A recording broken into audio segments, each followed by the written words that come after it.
for me, Smallville, one thing I really love about it, I'm sure you do as well, is the iconic opening. The Somebody Save Me opening, Yes. with the whole montage. Shows don't do that anymore, I noticed. And I know like Sopranos did it too, that had that opening with Tony's driving in the car, smoking a cigar. But like I want to get Yeah. your opinion why you don't see those kind of opening sequences in shows anymore. I'm not sure so much of the way shows are made has changed. I think that we were still part of that the old guard where they took the time to do the title sequences and it was about kind of extending your sense of excitement. It didn't have to be instantaneous and go from this point to that point, but you got excited when the song of your show came on and you wanted to see the each character and cheer them on and everything, every part of it, every detail was getting you excited to watch it, especially because when it was coming out, people would watch it once a week. And I think now everything is they try to make everything a lot grittier too.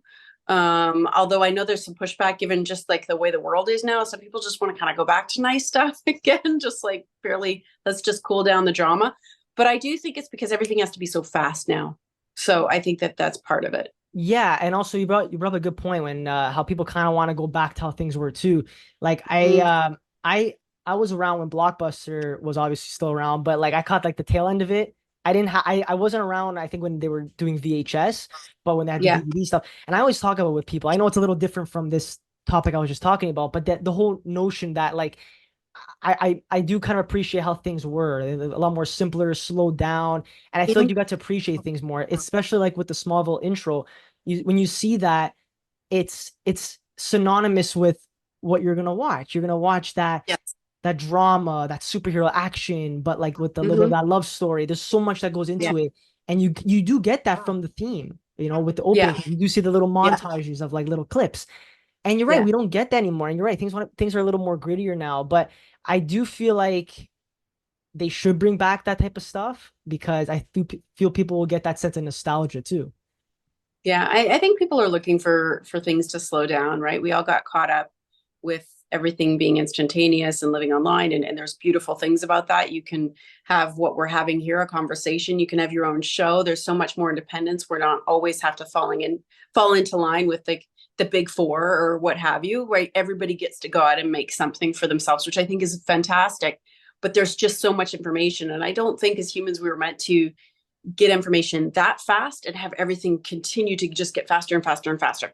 And so people are starting to push back. They want to slow down. They want to, even the other day I was like, how do I still continue on with my work and my business, but not have an iPhone anymore? I'm trying to figure it out because I just don't want it anymore. I don't want my kids to see me with it, although I try to always have it kind of somewhere else. But I'm old school enough that I would like to just have it for my work and when I need it, but I don't want it always there. I don't always want to have that instantaneous You information. I want want to to you want learn to live in the and go. moment. You want to live in the moment, Yeah. right? Yeah. I've read that your favorite comic book character is Lois Lane. Is that correct, first off, or no? Well, I don't remember saying that. It possibly could be something I said in an interview at some point. I mean, gosh, I went through a phase reading the Archie comics too. So, Okay, cool. That's pretty interesting. you know, but I think, yeah, when I look back on the characters that I've seen portrayed, it would be a kind of a neck and neck race with Lois and Wonder Woman. But the thing I liked about Lois is that she was human. And so she kind of, in her own way, kept up to Clark as much as she could, but had none of his special powers, which to me spoke of quite a bit of courage. And so I liked the relatability of that character and was felt so happy to be able to play a part like that. I would say that I'm not quite as spunky, although other people would disagree, right? You're always the hero in somebody's story and the villain in someone else's. But I definitely have a point that I get to where if someone has gone too far, that's it. I'm done. There's no turning back. It's over. And I just walk on and I move forward. And so that is definitely an aspect I think that I drew from when I played Lois. And then of course there were just so many more opportunities because they kept writing them in where I could just be really sassy and fun and spunky and go up and punch people and all those kinds of things, which you can't really do in real life. No, but it's interesting because like you always admired this type of character, and then you obviously got to play her in Smallville. Like, did you ever like feel like that you kind of manifested getting this role? My sister has always said that I have an uncanny ability to either know that something is going to happen, or I don't know if it's the chicken or the egg, right? But she says you've always done that when you're clear and you're open and you're not kind of bound down by a lot of other mess that's going on in your life, when you're feeling quite confident in who you are. She goes, if we go back, we can track. You'll say, I want to do this year, and I want to do this, and I want this. And it won't always come out in exactly the way that I think, but definitely I can feel when there's going to be a shift and something's going to happen. And I go, okay, I think something kind of big is going to go on and happen. And then I can be done. I usually use that as markers in this business too. I'll be like, this year I'd like to do one indie and two more commercial ones, but fun ones, and they pay the bills and stuff like that. And it usually ends up happening. So Erica believes that what's meant for her will come at the right time, and Smallville was the perfect example. It came into her life when everything just clicked. She carries that same sense of timing into balancing her career and personal life, always staying committed to her family while remaining open to new opportunities. Erica trusts the process and welcomes whatever comes her way without shutting herself off. I go through phases in my life where I kind of hibernate as well. And I've kind of been in a little hibernation phase since I had my kids and went through a bunch of personal stuff. And I I really did kind of say, I'm not doing this. I'm not doing this. I don't want to do this. I'm not ready. I have to be at home with my kids and I have to sort through all of this other stuff that I've put on the back burner for a long time. And so things really slowed down. And I've often said, when I was talking to my mom, I was like, I think there's part of me that wants to be back at work and have all of that stuff. There's this other knowing part that says, no, you're just going to do some part-time stuff right now because you're not ready yet. You're not ready. And people have said to me as well, like, do you seek out certain types of parts and do you really navigate and plan very specifically? And I'm like, no, I think that the things that I'm supposed to do find me and then I end up doing them. And they find me at a very specific point in my life where I'm like, this is right. Like when I did Smallville, it was right. It was great for where I was at, what I was feeling, the things I was going through, where I was in my life, my age, everything. And then Saving Hope came up after, and I really needed to work in that way and have that level of leadership and have that level of depth in my work. And now I don't know, like it's, I'm kind of still one toe in, one toe out kind of thing, a little bit distracted and wonderfully so, but I'm really invested with my boys right now, and they're still young. They're only 7 and 9, right? So Yeah, and I feel like everyone's kind of going through that as well. I feel like there's no people always talk about like, oh, when you reach a certain age, you'll have everything all figured out. I don't agree with that. It's about adapting at the end of the day and learning because yeah, things are always it's changing. like keeping Yeah. yourself really open to, instead of shutting down. And we all have phases where I really shut down a few years ago, and I wanted to basically move to Italy and disappear.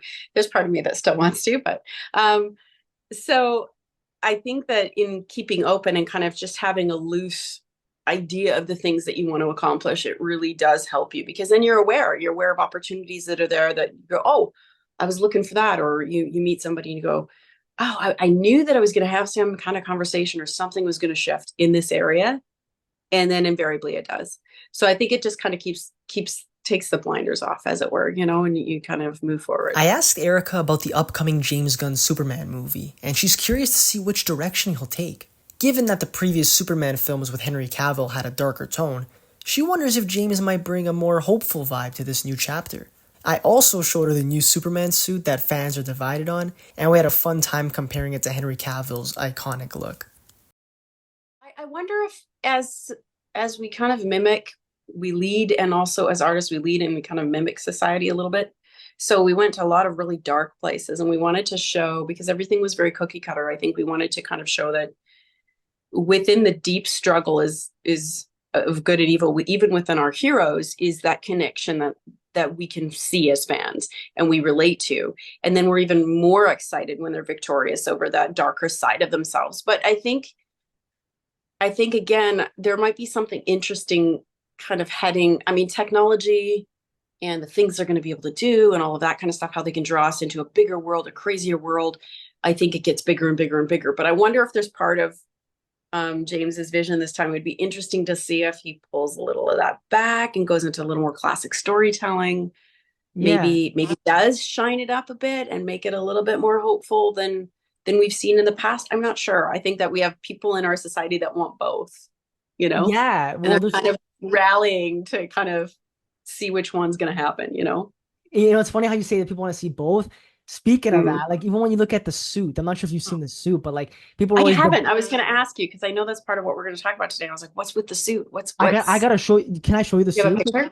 Yeah, I Yeah. want to show you the James Gunn. So like for example, like the Henry Cavill's and then the new one that James Gunn's doing. Yeah.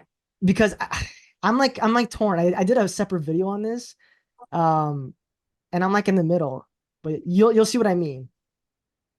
Okay, let's see if you can see this. Okay. And so the one on the left is the new one. The one on the yeah, yes, yeah. They both So look like Henry to me. That's how much those actors look the same. Henry Cavill and then the new one. So what I can see that I like the color of the S on Henry's better, but it could be just like the shading Well, yeah, of I don't know if that's a bad picture. Hold on a sec. I had one that was really what like are it people really saying about it? Are they saying it doesn't have enough muscles built in or yeah, okay. So here's the thing. The new suit, I like the colors more. I found in the Man of Steel one, my problem was that it was too like the blues were like too navy, the reds okay. like everything was stripped, right? And I feel like Zack Snyder wanted to make it dark, which was good. I really like them. Like it's funny, like I know his movies didn't get a lot of praise, but I really do admire what Zack Snyder did with the whole I liked that. Man of Steel. I really I did, thought it and Henry Cavill, obviously, he's like when you look at him, I know people are gonna hate me for saying this, but like to me, like that like he looks more like Superman than Christopher Reeve. He really what does. you know what? I thought he looked fantastic. He even has the cleft in the chin. Yeah. He's gorgeous and he was wonderful for it. I thought his bone structure, everything. I was like, oh well, Everything was there's the guy. he looked like he was Yeah. sculpted, right? Like, so Yeah, he does look literally, like a real human, which is what you want Superman to be. yeah, Yeah. right. So there's also that, but also people are upset about James Gunn's bringing back the iconic underwear diaper thing, the red diaper that Oh, I'm calling it a diaper, but like the red underwear that yeah.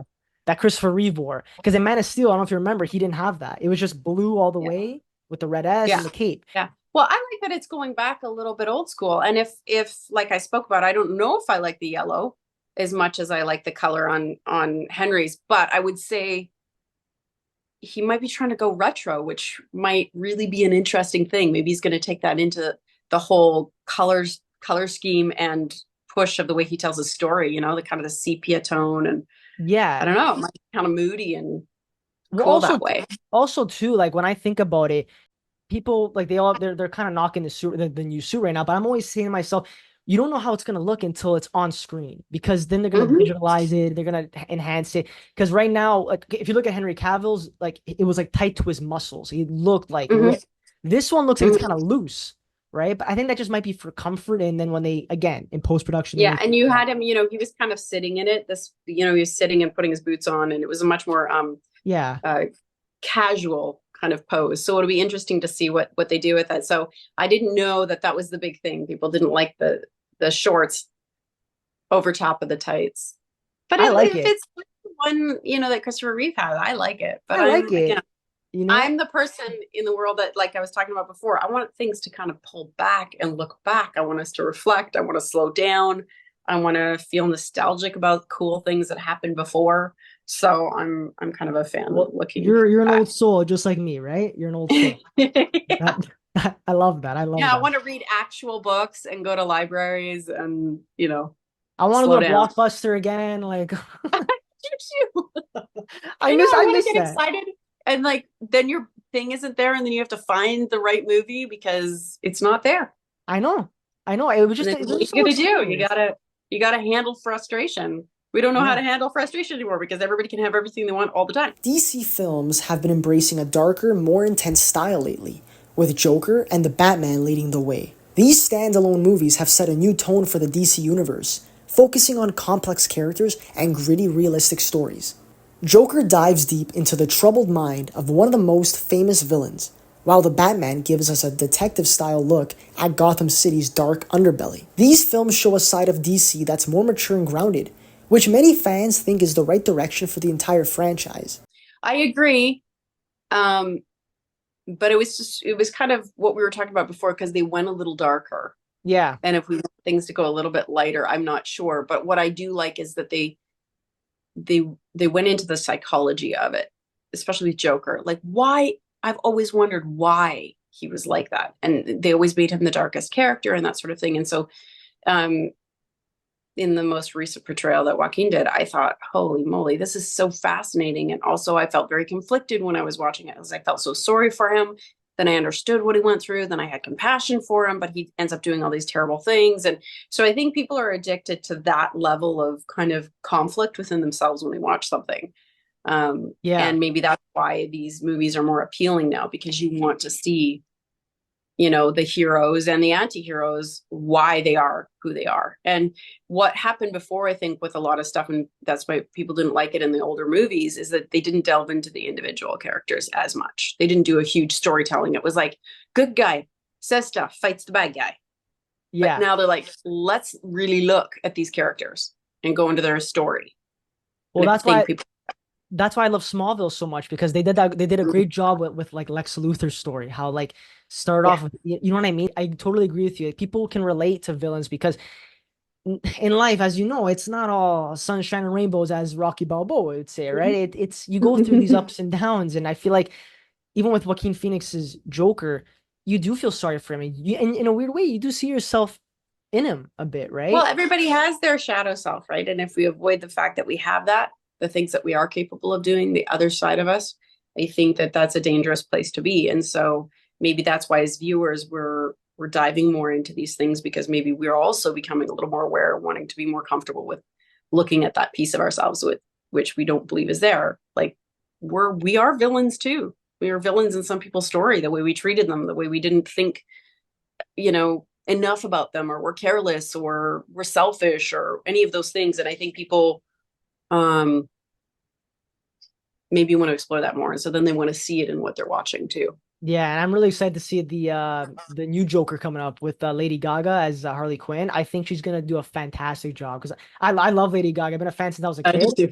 That's like my generation. When I was a kid, like that was like she was the it person, like with her music Yeah, coming out. I wonder how her and Joaquin Phoenix like the banter is gonna be like, and just to see I know, I'm her excited that too. kind of I think it's going yeah, to be very yeah. interesting, very gritty. Very gritty. They say it's gonna be kind of like a musical too. I said Todd Phillips was saying like it's gonna be something like that, but who knows? I just hope it's gonna be If she really sings, I'll be fine. It'll be very, very new, but I yeah. don't think anybody's going to complain if she's singing. One thing that I always find funny is Superman, how he's unrecognizable with his glasses, right? Now, how do you feel Mm-hmm. about Superman's disguise being just a pair of glasses? I have to ask that because at the end of Man of Steel, when Henry Cavill walks in and he talks to Lois and she's like, "Oh, welcome to the Daily Planet," and he's like, "Thanks, Lois, glad to be here." How does no one know that he's Superman? Did you ever like question that? All the time. We laughed about it constantly when I was working. I was like, well, I'm glad that you have your cape on so that I'm totally confused as to who you are and know the glasses. And yeah, we laughed about it a lot. But that was part of what is so great about it. What's so fun about it is that there is that cheesy kind of quality to it that makes no sense. You know, this is a guy that also has superpowers and can do all these other crazy things. So I think you got to fully embrace it, you know, and that's kind of what I did. Although we did have some laughs about it now and again, for sure. Yeah, for sure. And actually, it's a fun fact. You might know this, so but if you don't, it'd be a good fun fact to learn is that because my dad's a big comic book nerd, right? So he has these old comics, and it was only in a few of them where when Clark Kent becomes Superman, he would Mm-hmm. shake really fast where you couldn't make out his face. So that was also how he kind of hid himself from being Oh, Clark Kent. neat. Did you ever know about that or? No. Yeah. Yeah, my dad Yeah, was I telling guess me they would because I have asked him found that it too. I was difficult. yeah. You know, they probably would have found it difficult to try to figure out how to show that. It's different when it's in, you know, A we're comic reading or something. something in our imagination, but it's a much, much more interesting thing. It's very cool, actually. Yeah, No, I because didn't.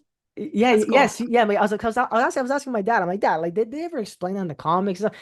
He's like, well, yeah, funny enough, like in a few of them, he goes, they didn't really dive too deep into it, but he goes, in a couple, they tested it where, yeah, he vibrates really, really fast, and I was like, but like, yeah, and I said the same thing you did. I'm like, well, yeah, I guess in the movies, if they had to do that, it would look silly at that point, because then it's like you just see him and he's just like Yeah, moving I the mean, how bat can you take anything he's saying seriously? at that But point. that's also like another level of why there's so much beauty in books as well. Like we love the visual medium. I make my living on that. I understand that.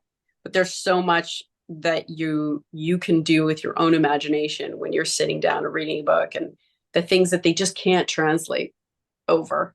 They can't. I Yeah. mean, some movies have certainly done it, but very few, I think, in my opinion. And going back to your character, Lois Lane, initially I was reading online that some fans were upset when you joined Smallville at the beginning because of that Mm-hmm. whole, Lana and Clark saga going on. But you won everyone over. You won their hearts, and I I just want stuck around long enough, I think. to, well, And they kept killing off character. no, but you just killed it, honestly. Like, and it's I have a couple. I want to read you some what fans said. A couple of I was on Reddit and I found these amazing things people were saying about you. Because I put like who is the best Lois Lane? Because I already know your name was gonna pop up. And look what everyone's saying. They go, Erica Durance, hands down the best Lois. The best was and always will be Erica Durance. Erica Durance, nothing more to add, Your Honor. Then one guy adds on to that and he goes, "Yup, her sassiness literally got me excited. I never saw Lois as a badass until Smallville. I always thought about her as a reporter. That's it. And with Clark and knowing about Superman, that's it. But yeah, like people think you're a badass, right?" Another one, Erica Durance is my personal favorite. She manifested the assertive daughter of a general, the best. Was there another one here? Oh, Durance. She had spunk and great comedic timing. Yeah, it could go on and on the list. So I want to Oh, know. that's I want to know how it feels to be regarded as the best Lois Lane. In your humble um, opinion. well, I mean, given the things that people were saying in those few comments that you read, it's very nice. Of course it feels good, right? That you're nervous to do the part a little bit. You're a little apprehensive. You know that people love that character. Um, so to know that it didn't make everybody upset, you know what I mean? Like that they really genuinely liked her. I mean, yeah, that's fantastic. I love that. Um, I keep saying, when I go to cons, because people still come to see us at the Comic Cons, and it's so cool. And Yeah. they talk about it too. And what I will say is that they allowed me to do so much too. Like they kept writing the most bizarre scenes, and the writing on it was really wonderful and fun. And so I got to just dive into the craziest stuff. And so I was lucky in that way as well, because they certainly didn't write her, as a limited character. And then whatever they gave me, I ran with it. So I felt really lucky. Did you get like some inspiration from the original adaptations as well, or did you kind of just make Well, your yes and no. Like I grew up, well, Margot Kidder's movie had already been on, but I love Margot Kidder because she's Margot Yeah. Kidder. And then Terry Hatcher's series was on. I thought she was really sassy and fun, and Yep. um, really liked her as well. Um, so I was aware of kind of the general stamp of Lois and what they've done. But then, of course, our incarnation was different. It was just of a different time. And every time they make something new, they add another element of what you're allowed to do. Mhm. And they really pushed her sassiness, and they really, really pushed the comedy, which was fun for me. So I Yeah. was very grateful to get to play more comedic stuff where you take yourself a little less seriously and make fun of Clark. And I think that kept it from being a little too serious. And I know that Michael Rosenbaum in his podcast, he talked about that there were so many pranks that were pulled on set on Smallville. Did you ever Yeah. did you ever pull off like a great prank, or did someone pull a great prank I on wish you? I could say that I had. I really was the nerdiest there, and definitely the Really? weirdest. Yes, but I didn't see, it wasn't really my set. It was Tom's set and then Michael's set. Like it was their kind of show. And the girls and I, of course, go in and we do our thing, but I don't think any of us, we weren't really pranksters. I Hmm. was, by chance, I would end up being funny but it was usually because I did something that I didn't mean to do. And then everybody would be laughing at me, whether it was, um, just how I interpreted something. Um, I'm very self-deprecating. I'm a trucker's daughter, and so when I would get upset on a set and something wouldn't go well or I didn't do well, I usually had Tourette's, like kind of like swearing that just was like it was really bad and Oh, wow. shocking coming out of my mouth. And so that would usually have people go, "What did you just say?" And I was like, Yeah. So I think that in that way I was entertaining, but it was more Tom and Michael that did a lot of the fooling around, I think, on Yeah, the set. they told some funny stories on there, like what some of the pranks they Yeah. pulled. I'm like, I wish I was like, I one day I can go on a set and just experience that, like the just being, the camaraderie with everybody, right? It felt like everyone was just everyone got along, and I felt like I also felt like that's what made the show also so special, and why it also pioneered other CW shows to come after that. Yeah. Like how do you feel about its legacy, like Smallville, in the superhero TV genre that's pioneered so many of these other shows? Hmm. I think it is a really, really wonderful thing to have been a part of that show. Yeah. Yeah. I mean, everybody took their own story and had their own vibe on set or what have you, but like to have been a part of something that kind of spiraled out into all of these different shows, for sure, as a cast we're kind of all excited about that. And I know Welling was like, I mean, it's an honor, right, that you kind of go out and you're just doing your little thing over in your part of the world, and it goes well, and then they start going, oh, this is great, let's tell all sorts of origin stories. Yeah. And so yeah, we all think it's pretty cool, and we're still all shocked and happily shocked that we're going around and doing all these cons and people are excited, and it's multi-generational where people have said, hey, I watched it with my dad and my uncle and this and that, and it brought a lot of families together, and most of us really love that vibe where people will come up and be like, this was the thing that we would watch once a week with our family or my dad or my mom or my brothers, and yeah, Yeah, and we're all pretty actually, happy. you're going to a con. I saw on your story. Is it next week, the week after? You're going to, aren't you doing a I'm con? going this weekend to Pittsburgh, Oh, nice. That's Steel awesome. City. Yeah, I'm looking forward to it. That is so cool. Yeah, Very you much and Tom so. Welling are going together, right? Like you guys are Yeah, gonna be there. yeah, we're gonna go That's and hang out, talk to you know people. what's fun? I've never been to a con before. Never. Oh man, really? Oh, you Never. should go. They are fun. Oh, And everybody that are goes, you guys gonna come to Toronto anytime soon or? I'm not sure. I know that I'm not, but I think that there is a fan expo in August this year Oh that yeah, some of the actors isn't it are every going year they to. do it? Yeah, right? They do it every I think they do August. it every year. I think Kristen might be going this year to Okay. Toronto. I could be wrong, but there's a couple of people going there, so you just have to kind of look on their website or whatever. Yeah, I would love to meet in person one day too. It'd be awesome. Like, 'cause now we're doing it here. I would love to Yeah, just meet you in person. Just like the a full vibe circle there too moment. is really fun. Like all the artists that are on the floor, all the like incredible artists that sell all of their work there, and it's fantastic, and everybody that goes is in a good mood and having fun, and Yeah. that part feels a little old school. It's people that want to go out, meet people, dress up, you know, have a nice time. There was one interesting thing that I was thinking about, and I want to get your opinion on. What if Clark told Lex early on that he had these powers? Do you think that if he told him at the very beginning, things would have been different? Yes, I absolutely do. And if you go to a con and ask Michael and Tom, they'll talk about it a lot. Like Michael's like, I was bad because my best friend, again, just like another person, just lied to me all the time, and I knew they were Yeah. lying. Like he goes, nobody ever saw it from my perspective. The guy was an asshole. He kept lying to me. We were Yeah. supposed to be friends. Like, why did he do that? And so, um, yeah, it kind of mimicked his bad relationship with his dad, and then he gets this guy that lies all the time to him. And if you pull out of that idea and you think, okay, it's not a superhero. If you had a best friend that could do all these cool things and then just lied to you over and over, you might get a little mad at them. So there were times where I completely saw Michael's logic and why he was like, yeah, he wants to take Clark down. He's a jerk. He's Yeah. just a liar. I He think that's wants what all the people, glory, yeah. you know, I think that's and what he's a people wanted. big do-gooder. Yeah, I think that's why people wanted to see more of Lex. Like they couldn't get enough of him because there was that sense of empathy for him. They thought, yeah, like Clark he's lying to me. Just tell him you're. But I think it's always because Clark always just had that at the back of his head, like I can't trust this guy. There was always that sense of lack of Yeah, and trust, there right? was the sense that, like, okay, this guy would take, had a need to prove himself, and power in his hands would not be good. So obviously he had his reasons for it. But I think that, you talked about people wanting to watch rooted for Lex and stuff like that. I think it's also because the way Michael portrayed him, and Michael didn't see him as a villain. Yeah. He didn't, as an actor, he didn't judge him. He just played No. this guy, and he completely related to why he was who he was. And it speaks a lot to his ability to perform that character too, because a lot of people love that guy. I read that you're a big fan of the Harry Potter books. Is that true?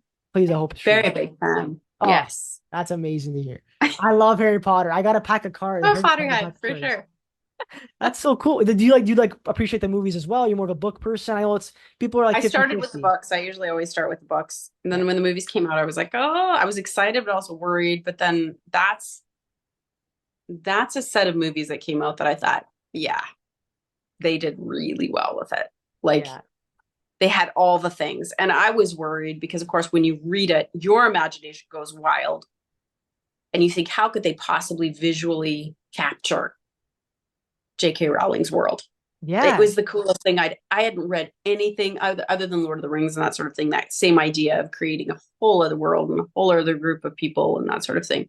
But I loved it. I got completely lost in that world. I thought it was fantastic. Who was your Yeah, favorite character in that series? McGonagall, Yeah, she's cool. Yeah. loved her. I loved her. I mean, everybody loved Dumbledore. I cried and cried and cried and cried and cried when I read that book. Like I was sitting over the corner, and my brother was like, "It's Harry Potter." I was like, ah! Like I was so sad. And I loved Ron. I Yeah, loved he's him always the very much. goofiest one. He's so great. He's so funny. Such a good friend. Um, How about Sirius and I love. Black? Because he's my favorite. I think Snape might have been my favorite. I love Sirius Black as well, Yeah. but I loved Snape. Well, yeah, because it's the misconception that he's this bad guy that's always out to get Harry, but then when you realize Yes. at that end why he did what he did, it's like, oh, Yeah. it really is like the biggest plot twist in history, And then you honestly. know that, and then you go back and watch the whole thing again, and Through a different you can lens, through a see different lens. all Alan Rickman's, like all the stuff he did where he had his conflict, where he felt torn with every single thing he did. With I love everything. that. Look But what I have so here. many good Yeah. ones, Yeah. even the bad ones were good. Like the crazy, who is the lady who played she's in the latter ones. She's a wonderful actress. And she played the lady that took over and had like the little cat office. She was like the one that took over Oh, um, um, uh, Hogwarts. Umbridge. She was so good. With She yeah, the was actress, so but good. the character I didn't like, but the actress was No, amazing. she was horrible, but you need bad characters for everybody to like rally around Harry and all that. So you need people like that to be. I just thought J.K. Rowling created such a cool, Oh, crazy bad guy. it was Like epic. she was, Yeah, and look she what was I got epic. here. Look at this. You got a snitch. The Golden That's Snitch. Yeah. fantastic. We're both Canadian, so I wanted to play a fun Yeah, game with you called Rate That Canadian Food. So I'm gonna name 6 Canadian foods or snacks, and out of 10, just give me your rating and your thoughts. First one is poutine. great comfort food. I'm like an 8 with that. I love it. Nice. I don't like all the meats though, all the extra meats. I like Basic, yeah, basic. just the gravy and the cheese curds. Yeah, don't throw it in there with lobster and stuff like that for me. I Nah, don't yeah, love that. simple is But always best. I already know what type of person you are now. You like simple, that's it. Keep it, and, yeah, and the best place to eat a poutine is a chalet in the winter going skiing or like just in that type of, that's the best environment to eat poutine. so good. Lay's ketchup chips, My favorite. my My favorite. favorite chips.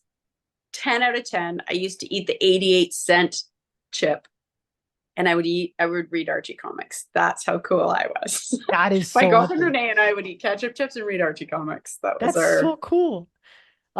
This one is I don't know, Canadian bacon. mm, if I eat bacon, which is rare, it has to be very crispy. Yep, me too. And I ate tons of bacon when I was having my first son, and he still eats tons of bacon now. Hmm. I ate just like I could eat almost like half a pack of bacon. Really So yeah, nice. you eat weird stuff when you're pregnant. It's funny because I've had it a couple times. It's not my favorite. I don't know. I don't like it that much. I find it just tastes like ham. Like it's just Yeah, it's not. It's not. yeah, it's not for me. This one, Bloody Caesars or Bloody no, sorry. Is it Bloody Caesars? Those drinks, those Caesar drinks. Bloody Mary? Is it Bloody Well, it says Caesar here, but is it like Caesars. I love Caesar. I always get the Caesar mixes, although I don't get the booze because the I'm a like Mott's Clamato, right? Yeah, I get that when I go on the plane. So I'd give that an 8. I think I need the salt or something, but that's always my drink on the plane. You gotta do, yeah, like I have a picture of it here. You gotta get it with the rim, right? The rim with the salt. Is that what you Hmm. do? Hmm. Yeah, Yeah, with the green bean and like a throw a so little good, shrimp in there. spicy. But I like hot and spicy things. So Yeah, me most of my too. drinks are like that. I like it, but I can't handle it. My body does not agree when I eat spicy foods. But Oh, same with cheese. I don't care. I'm also we Italian, so I still eat eat cheese. it. You just know there's going to be a problem. Exactly. Oh, Just accept it. you just accept it, right? This one's cool. Beaver tails. I love them. I like them when I go up skiing or snowboarding, which I've done on a handful of times.